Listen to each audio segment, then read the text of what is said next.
Gitu, terus saya pikir niku nggih. Kalau misalnya tadi ada tanya jawab itu tanya jawab carane ngalim saja kan. Itu lebih realistis. Karena kalau sampean iskal misalnya saya iskal dengan ini kan malah membingungkan.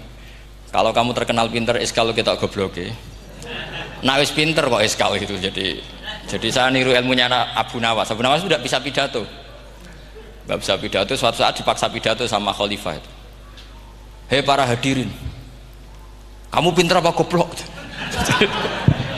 Nah mereka pinter, mau ngandani wong pinter, terus pinter kok ngandani gitu. Akhirnya hadirin itu kan karena seneng sama Abu Nawas itu seneng. Ya sudah Abu Nawas, kalau gitu kita goblok. Aku mau mengambil wong goblok. Akhirnya terus wassalamualaikum warahmatullahi wabarakatuh.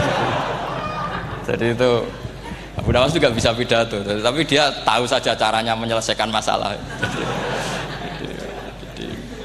Jadi itu Abu Nawas. Jadi ya orangnya kacau tapi cerdas itu, makanya jadi guyonan. Sebenarnya Abu Nawas itu figur yang nyata, tapi tidak senaif yang diceritakan orang-orang di anekdot itu. Ya, beliau itu orang soleh ketika era Harun ar-Rasyid. Tapi ya tadi karena banyak cerita yang macam-macam.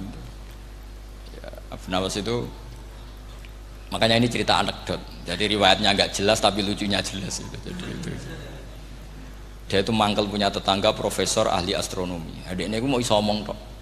Abu Nawas mau pinter molak-malik omong kan masyhur itu dia cerita hari Senin tanggal sekian lihat Abu Nawas di alun-alun mau terbang.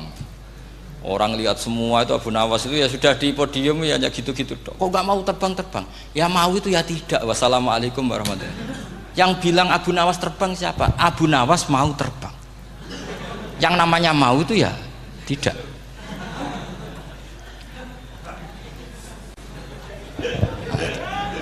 Pernah dia itu lomba sama Harun ar-Rasyid.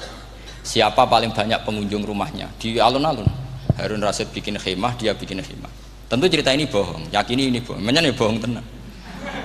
Makanya ini anekdot hanya guyonan. Harun ar-Rasyid karena dia raja itu ada apel, ada makanan macam-macam. Ya tentu pengunjungnya banyak. Batas akhir itu penilaian jam 12 malam. Abu Nawas tenang, satu pun nggak ada pengunjung, nggak ada makanan, nggak ada apa. Pas jam 12 rumahnya dia, kemahnya dibakar. Orang ke dia semua. Tit menang dia karena jumlahnya. Bahkan Harun ar-Rasyid itu datang ke kemahnya dia. Karena lombanya kan pengumpulan massa terbanyak tit jam 12. Harun ar-Rasyid pikirannya santri ya guys, sugoi jajan mesti teko, pikirannya gitu. Abu Nawas pikirannya beda, jeneng ana kebakaran pasti datang. Wis dihitung biaya khemah sama hadiahnya banyak hadiahnya. Yang ahli falak ini punya ilmu yang rasional, yang pinter sekali. Dia ilmuwan bahwa bumi itu bulat-bulat. Nah, saya lagi tren meyakini bumi flat niku ya kacau niku. Mau gara-gara penjelasan sing sepihak. Niku wong nganggur. Lah wong ilmuwan kok sentimennya perkara wedi dhuwit. Enggak boleh ilmuwan menyebut sentimen apa? Uang. Akhir bumi itu bulat-bulat. Jadi kalau Anda jalan ke timur terus nanti ke titik yang sama. Abu Nawas ora paham karena dia memang enggak ahli sains gitu. Suatu saat si profesor ini kemalingan, malingnya melayu ngetan. Terus minta tolong sama Abu Nawas kejarlah maling itu. Kemana? Ke timur. Dia ngejar ke barat. Ditanya sama profesor. Saya udah bilang larinya maling itu ke timur, kalau kejar ke barat nanti ketemu di titik yang sama.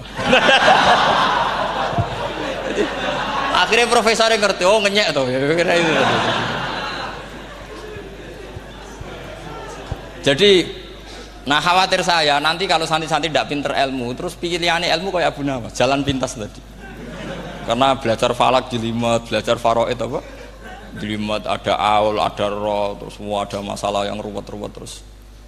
Akhirnya mau olah bicara. Ini musibah, innalillahi wa inna ilaihi raji'un.